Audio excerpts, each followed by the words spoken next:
Hi everybody, Shana Tova. I'm reporting to you live from my new office. Michal showed them.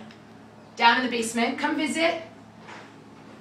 Okay. I took the dungeon office. You'll see when you come. From 29 Chalutz, I wanted to share with you something I read, Bimikre, from Rav Nevinsal a few weeks ago in Parshat Re'eh.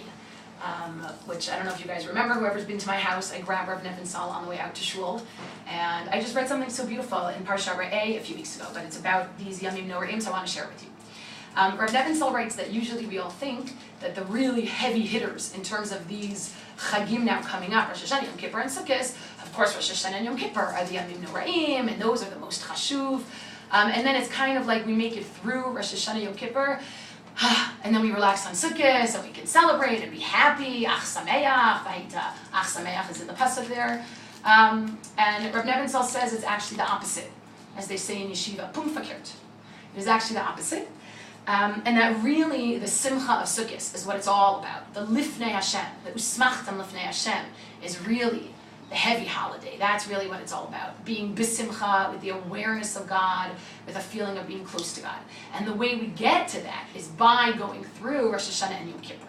And he explains that in order for a person to feel that closeness to God, first they have to go through Rosh Hashanah. What's that about? Yom Adin.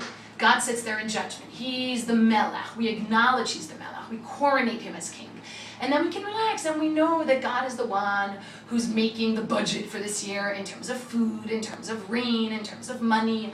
And when you're done with Rosh Hashanah, you have a certain peace of mind that we hope it'll all be good.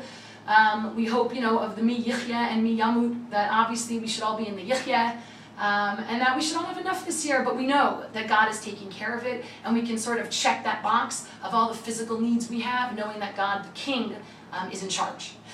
Then we move on to Yom Kippur.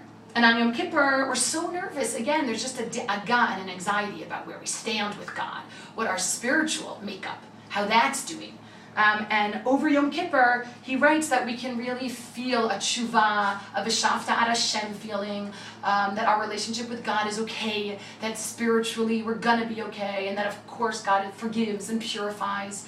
So that by the time Rosh Hashanah and Yom Kippur are done, our physical needs are met, and our spiritual needs are met. And now we can go to Sukkot, and we can rejoice, and we can feel close to God. And remember, Usmachtam Lifnei Hashem is all about that kind of feeling and awareness of God in our lives, which is why, ironically, I always used to say here, if you remember this from one of my classes, that that's the holiday that has be happy, be happy, be happy, like 3 times.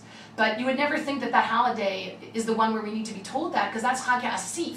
That's where we're bringing in everything from the winter and feeling very happy. We feel great. We have all this food in the pantry for the winter. But Dafka there, the Torah is saying, Vayita ach sameach, or Usmachtam lefnei Hashem, because the reminder is not happy the way we talk about it, but happy in the sense of knowing that God is with us. And then on Sukkot, when yes, we're celebrating the food we have, that's also when we celebrate the fact that God gave us shelter in the Midbar. That's our Chag Sukkot, because that's where we want to concentrate on the fact that God is with us, God protects us, God is around us, and that's the most important part of this whole holiday season. So I hope that your Rosh Hashanah is meaningful, your Yom Kippur is meaningful, and that you get to a Sukkot where you can feel simcha, and I hope it lasts all year. Miss you.